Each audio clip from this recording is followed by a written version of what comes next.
Quad వంటి కూటములతో సమన్వయం పాటిస్తూనే bricks ప్లస్లో కీలక పాత్ర పోషించడం ద్వారా భారత్ ఏ ఒక్క పక్షానికో పరిమితం కాకుండా ప్రపంచ సమస్యల పరిష్కారానికి ఒక ఉమ్మడి వేదికను సిద్ధం చేస్తోంది.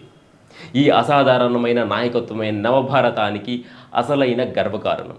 ప్రపంచ రాజకీయాల్లో మార్పు సంభవించడానికి ముందే ఆ గమనాన్ని పసిగట్టడంలో ప్రధాని మోదీ గారు అసాధారణమైన ప్రతిభను కనబరిచారు.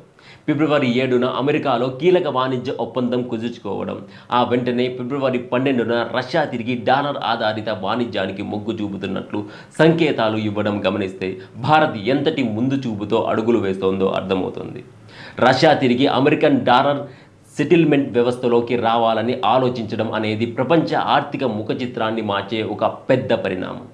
ఈ మార్పు వెనుక ప్రధాని మోదీ గారి దౌత్యనీతి మరియు భారత్ అనుసరించిన వాణిజ్య వ్యూహాలు ప్రధాన పాత్ర పోషించాయి.